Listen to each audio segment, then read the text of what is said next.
Hi everyone, this is Daniel. I tried recording a video live on Facebook, but because of technology and it not being able to tell me if there is a connection problem that was going on, and didn't realize that a quarter into the video things didn't work out as great, and uh, yeah, I have to redo the video, and hopefully now it's going fine. Okay, so before I start, um, two things. This is not a criticism just to criticize something, if that makes any sense. This is more constructive criticism for my travel experiences. This includes the flight and the hotel and even the people around. Number two, if at any point you see that the phone is being moved, or you're not able to see me, or any visual problems that you may encounter, remember that I'm not doing these videos so somebody can look at me. I know that's the visual appeal, but that's not mine. If you want to see me, you can look at pictures, you can look at other videos that feature me or whatnot, but um, my content is not so I can be seen visually. What I want is my message to be heard. And as long as my message can be heard and these things are implemented, that's all I want. With that said, let me tell you a little bit about what happened to me while I was on vacation. I went to Houston, Texas on the 12th of this month. It was a 3-day stay, and I thought things were going to go well.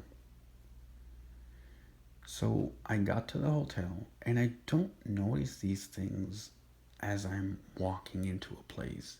Don't think that I'm checking, is this accessible? Is this accessible? Is this accessible? I do not.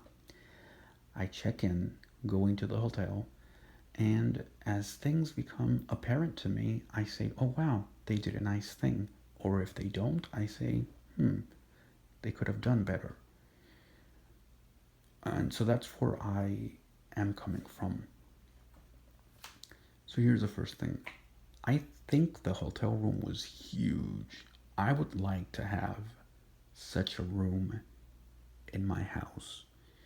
My room, by comparison, and if I'm not facing you, is because as I'm talking to you, I'm facing all around the room to get that perspective of how big or medium sized my room is in comparison to the hotel room where I was staying at. And yeah, the hotel room was bigger than the room that I'm in right now, which is my bedroom. And that is great because that means that a person with a disability is going to have enough space to move around regardless if they have a wheelchair or not. Speaking about this, let me speak about the ADA for a bit. For those of you who do not know, the ADA is the Americans with Disabilities Act of 1990. That was written over 30 years ago to address issues that people with disabilities were facing at that time. As you may well know, at that time we didn't have any smart devices, we didn't have any of the things that we have now.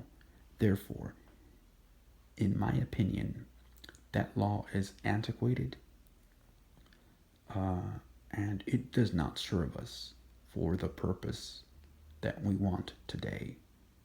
With that said, a lot of businesses get away with doing the bare minimum when it comes to satisfying the demands, if that's the way that you want to look at it, of people with disabilities. Number one, all we're asking is for our experience as a customer, regardless if it's at a hotel room or a flight, to be as enjoyable as an able bodied person. Does that require money? Absolutely, it does. But guess what?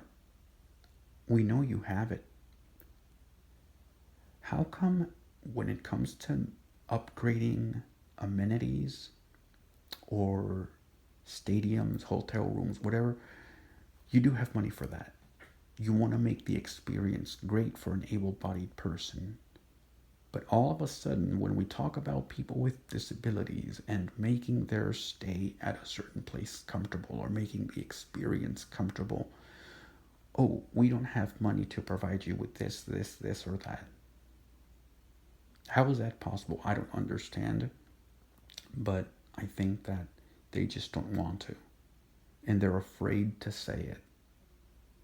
Because I believe, and not to get on another topic because that's not what concerns me now, but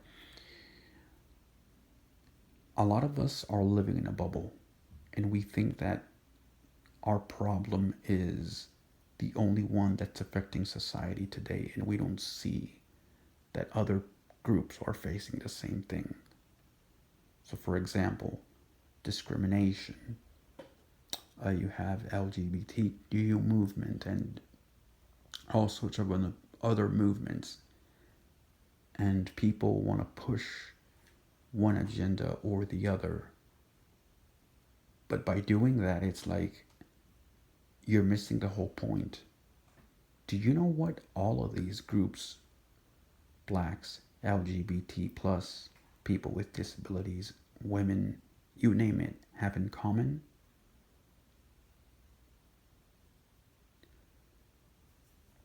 I'm giving you some time to think here. What they have in common is that other folks are prejudiced towards them.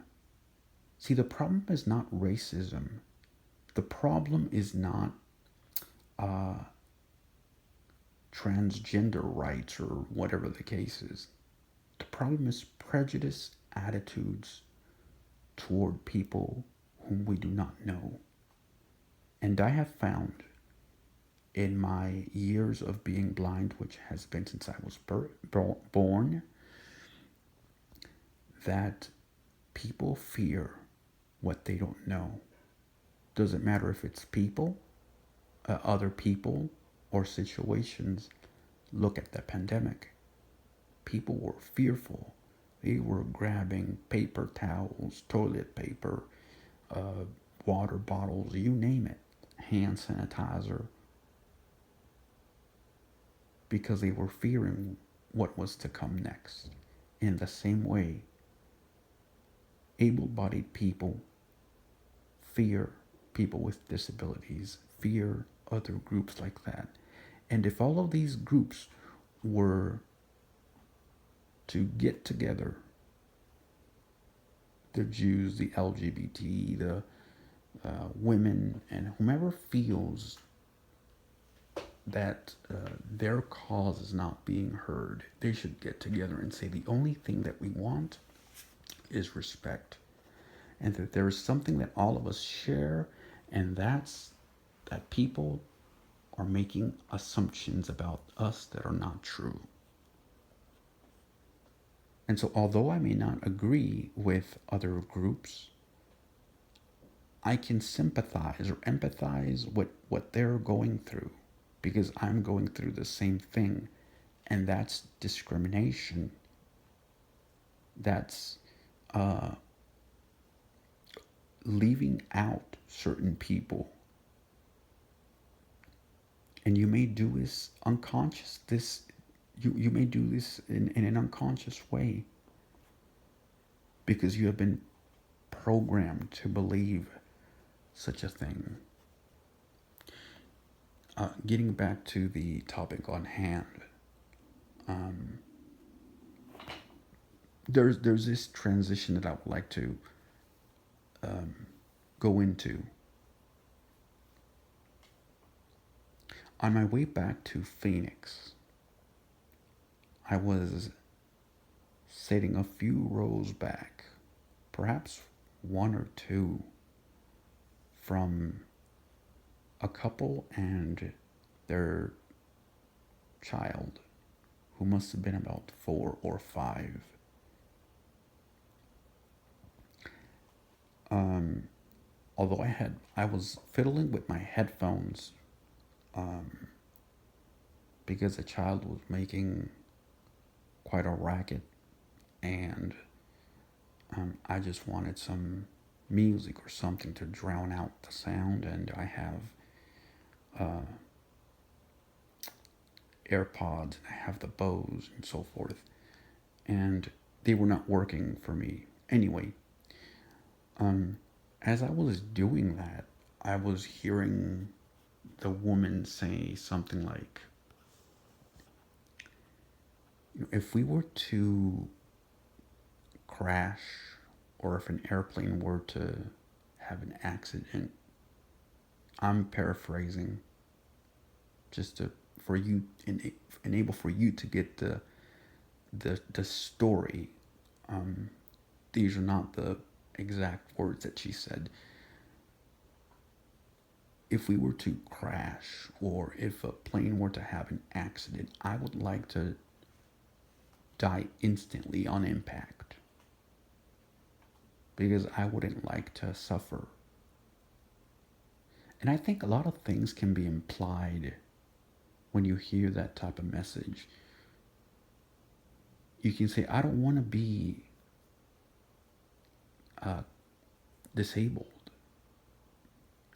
I don't want to suffer. I don't want to be in pain.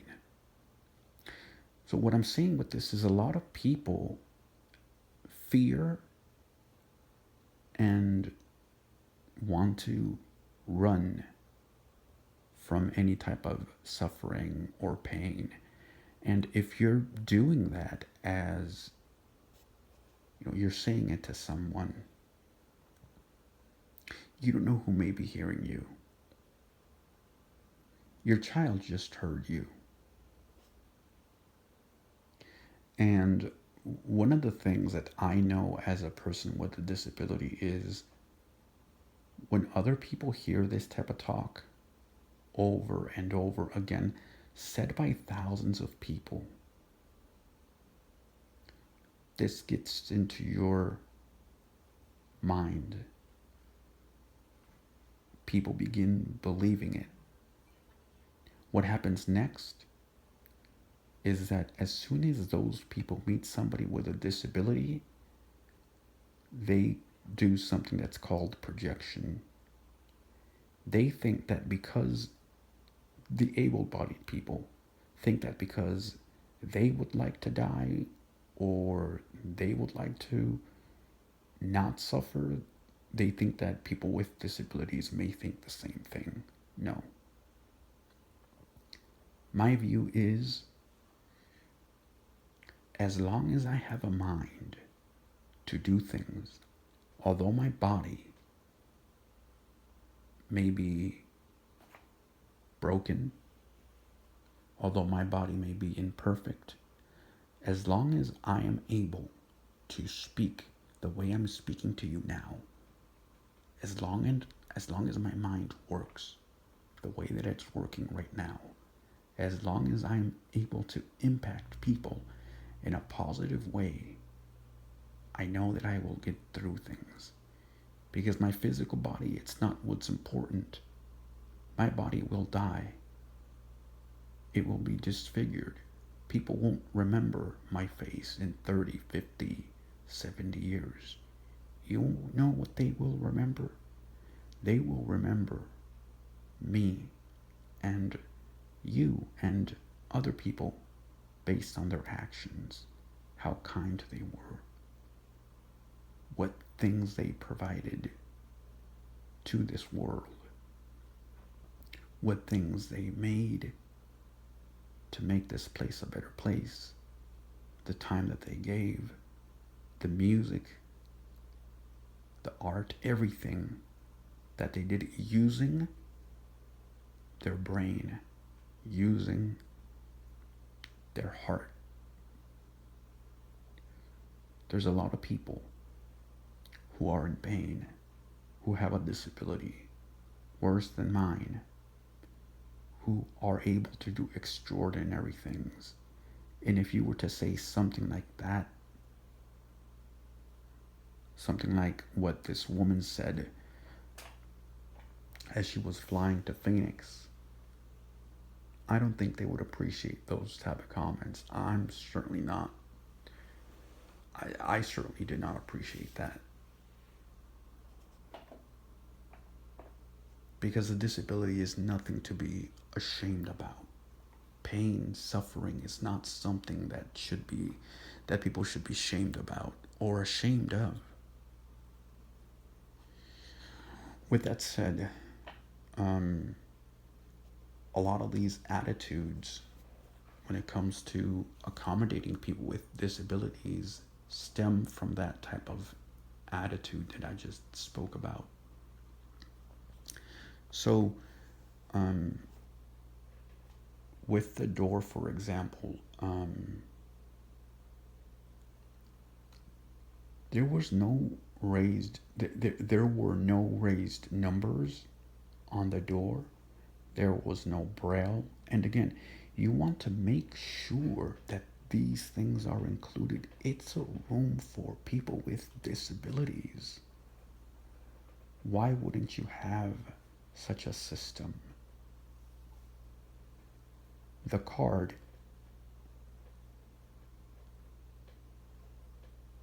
somebody should tell one of the staff, hey, there's somebody with a disability who's going to be here.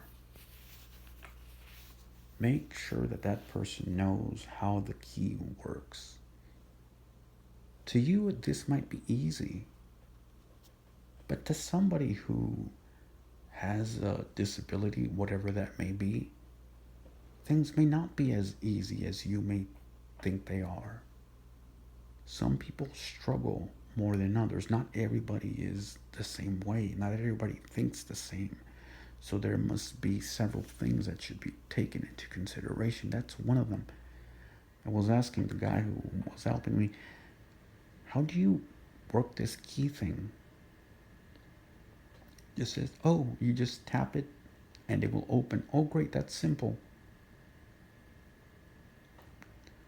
But until I didn't ask, nobody thought to just give me a heads up. Hey, in case you don't know how to open the room with the card, this is how you do it. That would have been nice. As I said, the room was spacious, great. The microwave,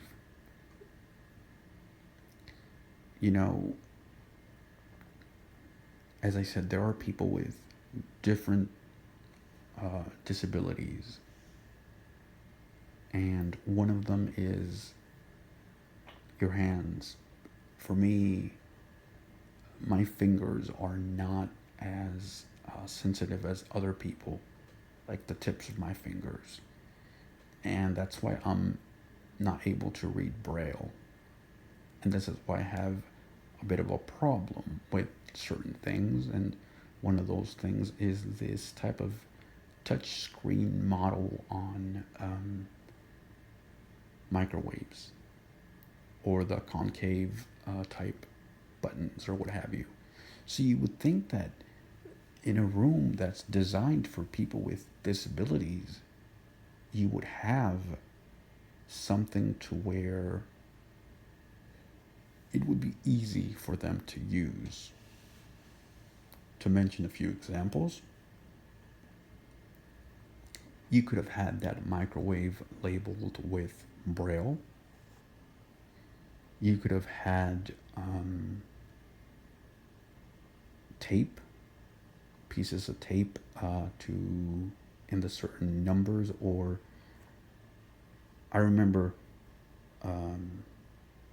in a microwave that I used to have, there used to be a small strip of tape on the start button and one on the 30-second button. So one was smaller than the other strip. the strip was smaller than the other one. So what I used to do is hit the start button, and because it was kind of hard to um, for those things to stick onto the buttons, it was easier just to stick to. And all I would do is if I needed 3 minutes, enable for my food to be cooked, I would press that thing, the 30-second thing, 6 times. That was it. And that's one of the things that hotels can employ when it comes to making this type of microwave accessible, if that's the microwave that they want to use. But they didn't. Another thing they could have done is they could have searched for an older model microwave, the one that has 2 dials. And that way, it would be more accessible, because a person, although they would not see the minutes or seconds or whatnot, at least they would be able to time it as the microwave is going. And they would be able to stop it either by opening the door or by putting the dial position to off. And the second dial is for defrost, high, medium, and so forth and so on. So you could do those type of things. And I'm sure the makers of these microwaves can custom make microwaves for hotels to be used by people with disabilities. Or the other thing you could have done is, there are talking microwaves out there. Are they annoying? Yes, they are. But they do the job. I don't know if there's such a thing as a smart microwave where you can operate it from your phone. That would be nice. But all I'm doing here is giving you ideas, or giving the hotel industry ideas on how they can make things accessible. And they did not. TV. As I'm sitting here, I have a Roku and I have a Fire Amazon stick. How hard would it be to put one of those on each room for people with disabilities and able to make their experience enjoyable, just as an experience for a sighted person?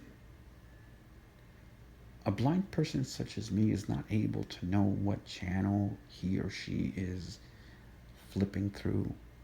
I have to wait until there's a commercial break and hear something like, tonight on CBS, or the CBS, tonight on NBC, or tonight on ABC, whatever the case is. Otherwise, I'm not able to know what channel I'm on. But when you put these assistive devices, because that's what they are when you think about it, that's what they have become. Roku and Amazon Stick and Apple TV, they have become assistive devices because they assist people with disabilities. They don't view it like that because they're geared or more sold with able-bodied people in mind. But when you think about it, they fit all of the things that a person with a disability will need and able to use it. Because remember that assistive devices, what we regularly know as assistive devices, they're not sold in your Costco, Walmart, Sam's Club, or any other electronic store. We have to purchase things that are made for us with the on the manufacturer's page. Companies like Humanware, companies like I don't know. There's others, but we have to purchase directly from them or through Amazon and able to get these assistive devices. But with smart devices, we can purchase it anywhere. The question is, are the apps that accompany these products or the products themselves going to be smart enough to meet our needs? Sometimes there's just not a way to know because there's not a lot of reviewers um, to review products that are made with able-bodied people in mind, but that are used by people with disabilities. Okay, so that was the TV, the bathroom. You know, nowadays they have the three bottles bolted to the walls: soap, conditioner, and shampoo. How is a blind person like me supposed to know which is which? I can ask. But the question is, why should I? Why can't hotels make an exception to the rule and say, okay, since you are not able to see what bottle is which, we have soap bars, we have shampoo and conditioner, and we will able to provide you those for free, so you can have the same experience as other people. I called and they didn't have such a thing. So I was forced to use those big bottles, not knowing which was which. And again, I shouldn't ask people, what bottle is this? What bottle is that? What bottle is that? There's another way they could have solved the problem. They could have used different bottles. So every bottle would feel a different way. Either the top, either the bottle itself was a different shape. There's other ways to get around this issue. But all of them were the same bottle, the same pump style, and I didn't notice anything different from any of the bottles. There was hardly any smell to them to identify them as soap, shampoo, or conditioner. It's amazing. Something so small can become something so big. And again, unable to travel light, because if I were to travel with more stuff, I would have to pay baggage fees and stuff like that, but more on that later. Um, what I'm saying with this is they failed at that too. And just to repeat myself, I'm going to say what I've said before. With this review, if you wish,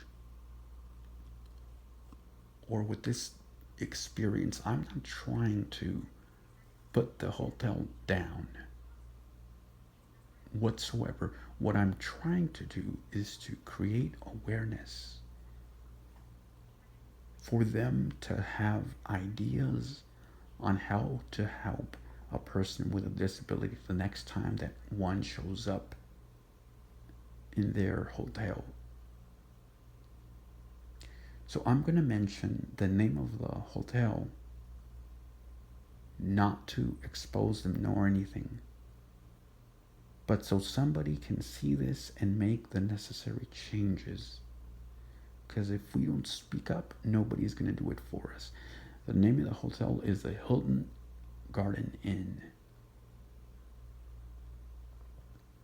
I don't know if other hotels that have this name brand have the same structure or whatnot, but the one that I was staying in did.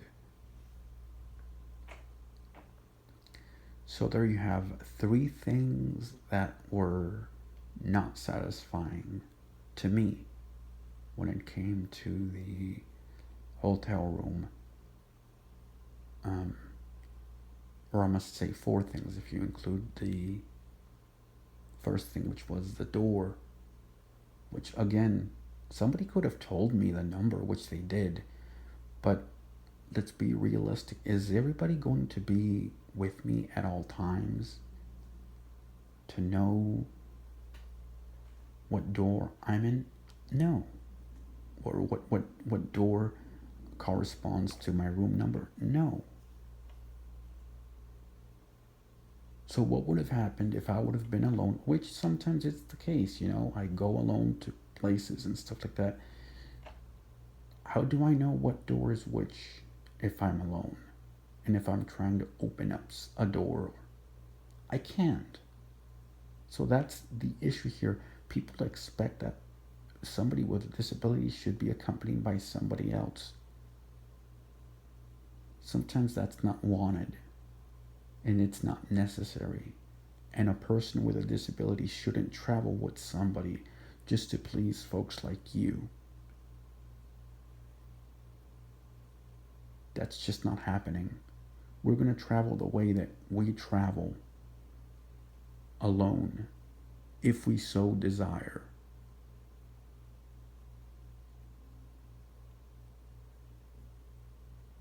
And if you say that you are a loving and helping country and all of this other stuff, show it.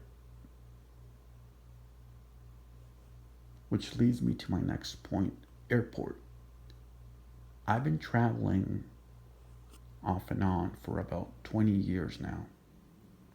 In my previous experiences, I have not encountered any problem when using the airport. For the most part, they have been the most accessible places, more than buses.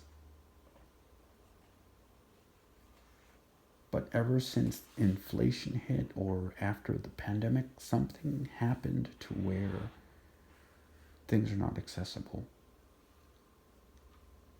as much.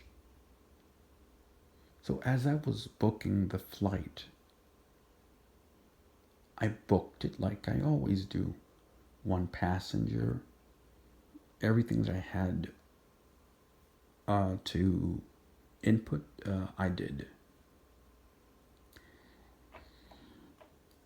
The thing,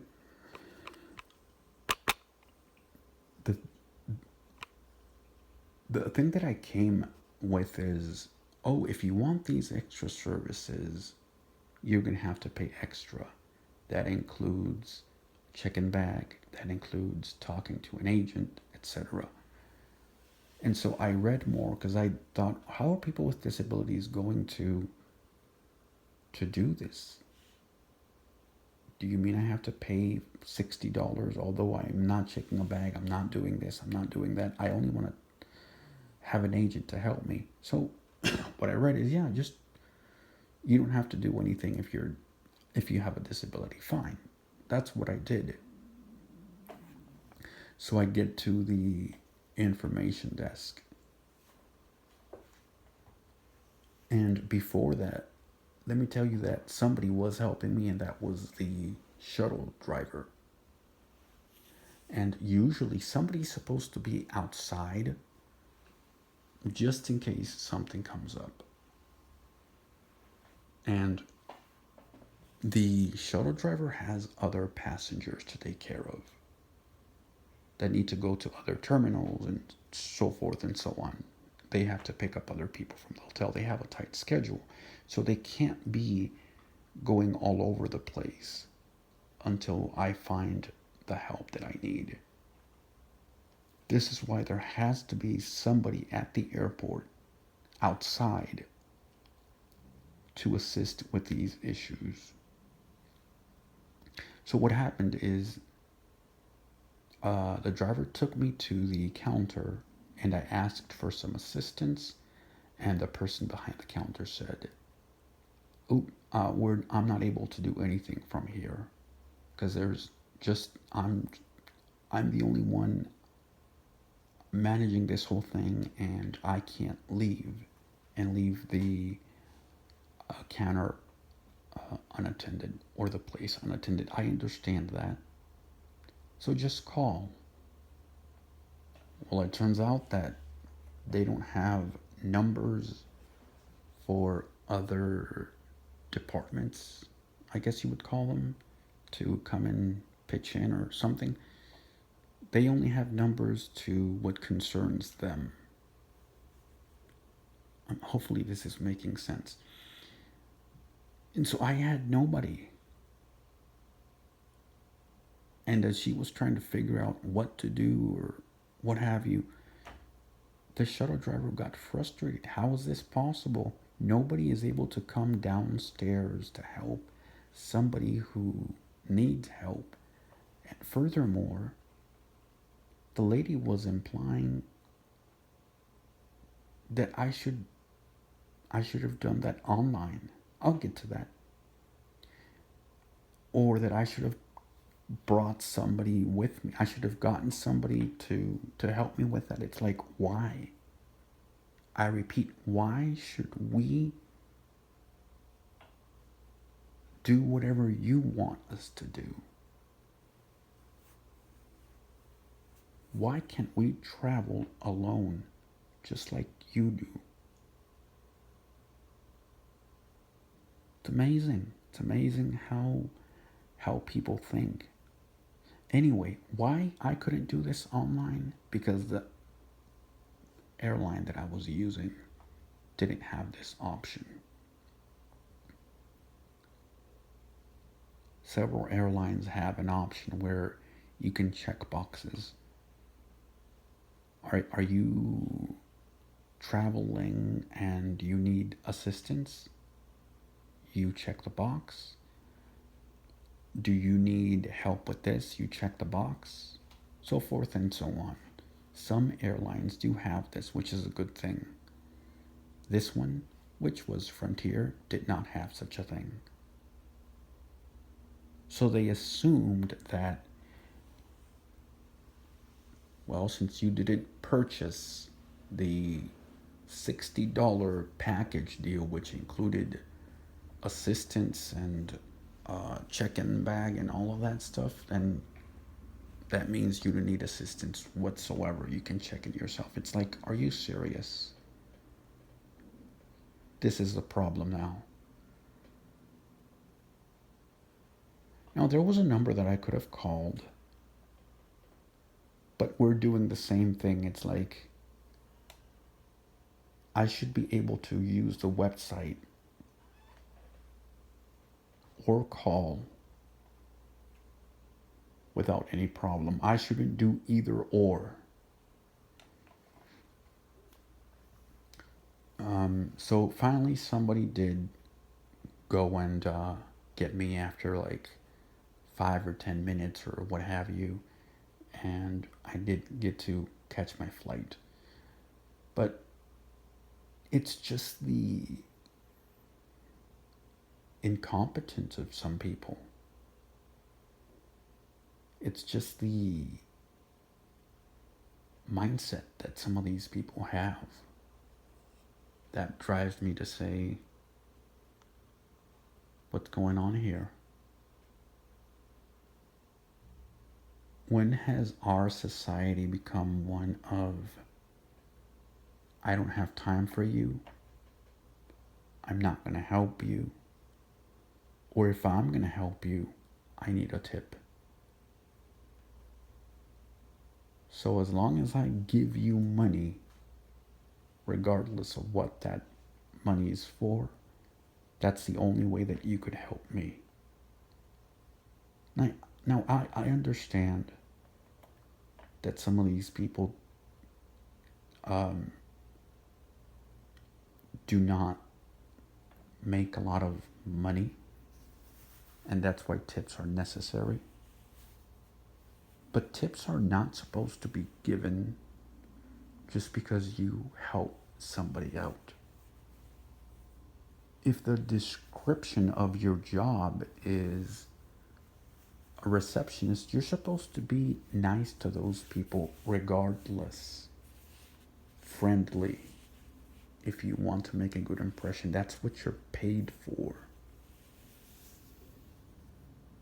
And when it comes to hotels or drivers or airport staff,